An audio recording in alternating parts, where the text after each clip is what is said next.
Hi friends, I am Becky. If you are new here, welcome to my channel. Yes, the cat is out of the bag. It's a very strange saying. I don't understand it. Somebody explain it to me? The world knows, or at least the people that watch me know. I am pregnant. I have wanted to say those words for the past 4.5 years. It's finally real. And today in this video, I'm actually going to share about my first trimester, which I have kept secret the whole entire time, except for a few, friends, family here. But this is the first you're hearing about it. So let's do this video. So this, of course, is my third pregnancy. First pregnancy was in 2012, and not too many, YouTube wasn't like a huge thing back then. So with my second pregnancy, I used to watch videos like this and look for women that were feeling the same things that I was feeling. It was almost reassuring that this is normal, this is okay to feel this way and to experience this, and this is totally normal. It just helps to know that other women are feeling the exact same things that I might be feeling, or that you might be feeling. So that is why I'm making this video. I hope this helps you in some way just feel like everything is okay. If you are either on your first pregnancy or second, third, fifth, 10th, wow, power to you if you're on your 10th. So I'm not going to recap too much because some of you do know my story, but those of you that don't know my story, you haven't seen my announcement video, I'm going to link it right above my pad in the corner here. And I'm also going to put it down in the description box for you guys, so you can go and watch that first, because it might make a little more sense as I'm talking about things, that you watch that first. But just kind of a quick little recap, my first daughter was born in 2012. She was only with us for 82 days because she was born with a congenital heart defect. Fast forward to our second pregnancy, totally healthy, extremely hard mentally, but we got through it, and in the end we were blessed with a beautiful, healthy child, Amelia. And then fast forward another year, I was diagnosed with cancer and went through several surgeries and treatments and such, and was told that I shouldn't have any more babies. Fast forward another 4 years, and this year we were told by our oncologist to just go for it, because I am basically the healthiest patient that they have because of my vegan diet and how I take care of myself and all those things. Basically, she just gave us the go-ahead to start trying. And so I got my IUD removed this past May 2019, and since then we've been trying to have a baby, and many failed attempts, and many times that I turned on my camera with a stick in my hand and it was negative, and I had to erase all the footage. So again, go watch the video first so you know what I'm talking about. But the one time that I did put my camera in front of me and I had a positive test in front of me was a pretty cool day. Now, I am super high risk pregnancy due to I am a type 1 diabetic. I have been since I was 13 years old, so I've been managing that perfectly for the past, 18, 19 years almost. We also had a firstborn that was born with a congenital heart defect, so we have that as a high risk. And so with each pregnancy after that, we have to check for, we have to do fetal echocardiograms and check the heart and just be extra cautious of those things, because it could happen again. It was kind of a fluky thing, but it could happen again. It could happen to anybody. And now with the cancer, things are definitely high risk, and I'll just say that basically, if you think about it, your immune system when you're pregnant, your body is working overtime to take care of this baby, to nourish it, to just Your body is doing a lot for this baby that is growing inside of you. And so it's concentrating so hard on growing that baby that it kind of forgets or it kind of doesn't have enough power to take care of the rest of you, to do all the things that it normally does when there isn't another person inside of you. So your immune system is kind of shot. And that's why it's super high risk to have another pregnancy after cancer, especially the cancer that I have. It's just, I mean, my cancer started halfway through my first pregnancy with Gracie. And so of course I have super, super high anxiety with this pregnancy, especially the first few weeks that I found out I was pregnant. Oh my gosh, I legit had many panic attacks and days where I couldn't get myself out of bed. I couldn't function. And I was constantly crying. You could say all day that it's the hormones, but I will tell you that this is something that I've never experienced in my life before. And I already have super high anxiety because of my daughter passing away. And so I have anxiety over my living daughter and this child and my body and my family, and just, whoo! It's extreme, and I can't quite explain it to you, but I have started going to therapy again. And that's really been helping me sort through all the crap in my brain. I did have my first ultrasound at 5 weeks, 5 days, just because I am so high risk. They wanted to make sure that everything was progressing as it should. They wanted to get dating on, you know, their charts and everything else, which the due date is May 15th, in case you were wondering. And then I also had my first trimester screening, which is, you know, like checking, you know, taking your blood and checking for chromosome issues, which is, you know, we've had that testing all 3 pregnancies.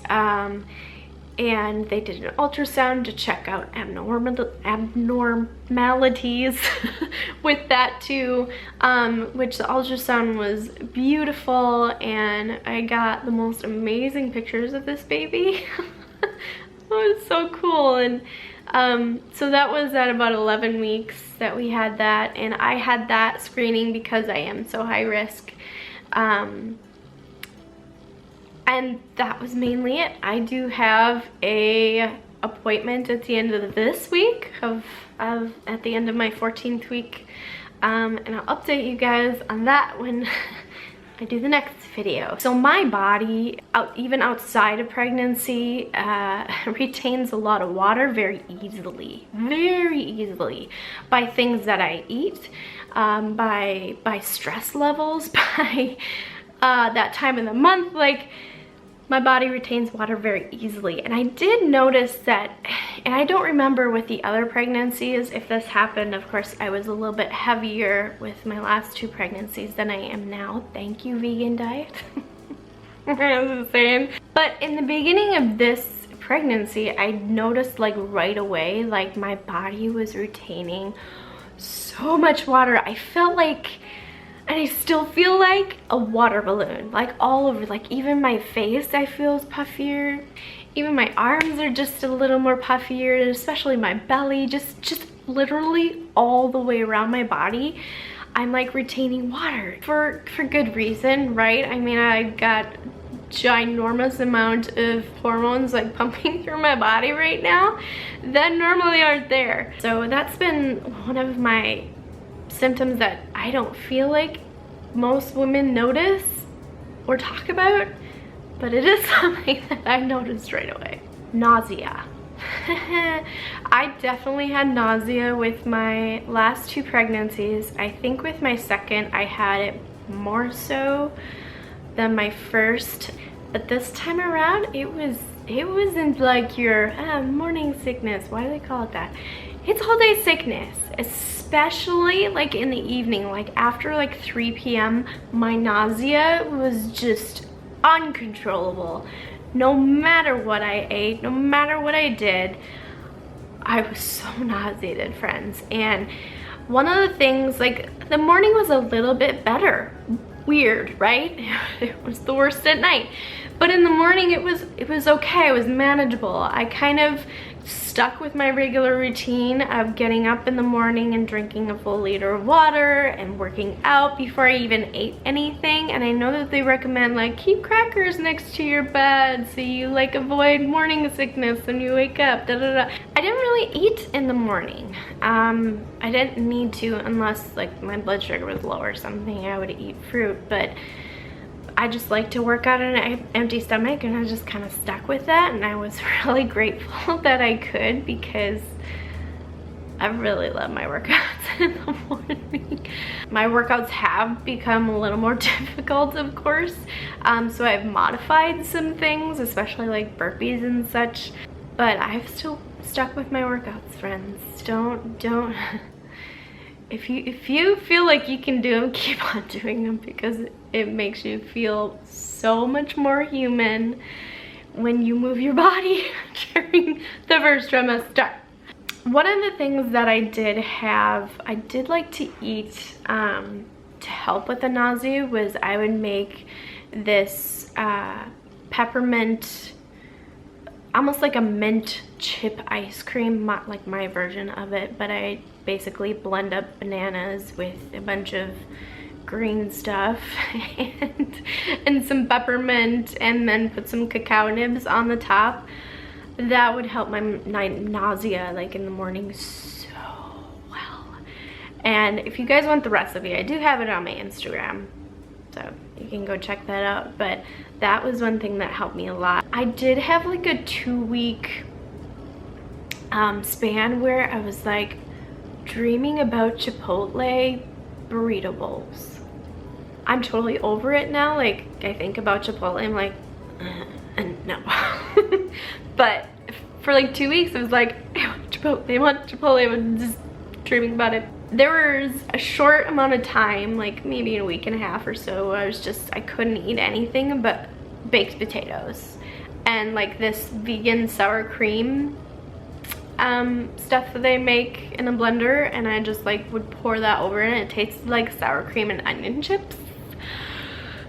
So good. I'm kind of over it now though. The thing that I've been craving the most is bread and like pasta. Like, two things that I try not to eat too often, because I do retain water when I eat those things. But guess what? I am anyways. Why not? But anyway, bread and pasta have really been hitting the spot. The things that I've been craving most. I don't know. With my other 2 pregnancies, I wanted sugar all the time, like ice cream and cookies and just chocolate all the time. And I just am not having the sweet cravings this time. And I'm a sweet person to begin with. So it's been very strange with the things that I've been wanting to eat.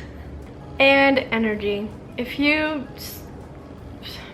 Everybody knows that during the first trimester, you have basically no energy whatsoever. And you know what? I will say that somebody that doesn't rest ever, I never take naps. I don't allow myself to. I feel like it's a waste of time. That's just my personal problem, friends. I don't know, I'm a doer, I'm a busy person. I like to keep busy, I like to keep moving and things. And so the energy depletion is definitely where I struggle the most, because I just don't allow myself to rest. And I am learning that the more I let myself rest, I do allow myself to take a nap if I'm like, I cannot keep my eyes open for the life of me. I will allow myself to go lay down and just take a 20-minute nap, and I do feel better afterward. And I'm definitely not sleeping well at night, especially as this belly is growing. It's really hard to find a good position to sleep in, and I'm so tired. But then I sit and this is one of the things that I've talked about with my therapist, is I've learned to just sit and think about all the things that my body is doing for this baby right now. Just taking a second and thinking about that, like, holy macaroni, my body is doing so much. Not only for myself, but for this baby. And I just have to ease up on myself. I have to give myself a break and chill out for a while, because it's amazing. It's amazing when you think about it. Like, it's crazy that our bodies were designed to do this, and that they can do this, they're capable. And then I also say, hey, you know what, I'm capable. I'm capable of going through all these thoughts, feelings, everything. I've gotten through this twice, and I will get through it again. And I know friends of mine have gotten through it like 7, 8 times. I'm like, oh, wow.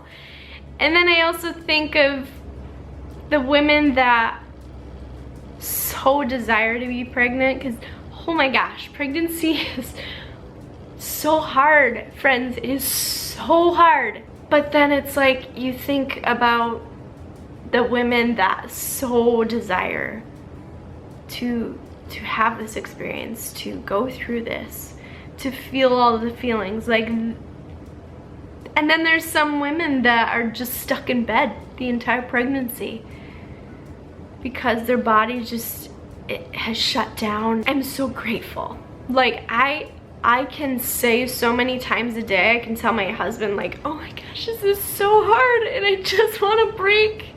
I don't like this feeling. I don't like being pregnant. Those women that say that they love being pregnant, I don't know that I believe them. If you're one of those women, that's amazing. Just not me. Pregnancy is really hard, really physically hard, and the last time I did this was 6 years ago, and I'm in better shape now. I am slimmer now, but I have been through so much in the past 6 years, several surgeries. I've gone through cancer treatment. I have been in a really bad car accident, and I've had injuries from that. And I have nerve damage from the past 2 pregnancies and my birth experience. And that in itself is excruciatingly painful, and I can only imagine what it's gonna feel like when I'm like 37 weeks. Well, no, don't want to think about it. I'm just grateful. I can complain all day about all these things, but I'm just grateful. So if you're pregnant and you're struggling like I am, and you just, pregnancy's stinking hard, give yourself a break. Go take a nap. Let yourself do that. Take care of yourself as much as you possibly can, especially if you have other kids running around to take care of. Just be easy on yourself. And number 2, just be grateful. Just be so grateful for what's going on inside that belly of yours right now. It's amazing. Just step back, sit down, think about what your body is doing for you right now, and be grateful. I'm grateful for this pregnancy because we didn't think it was gonna happen. And as scared and terrified as I am to be in this position with cancer and that risk of it coming back, which is very slim, but it's there. Like, my fear, my anxiety is so high, but I have a strong faith and I just have to surrender. I will see you guys in the next one. Go spread some happy.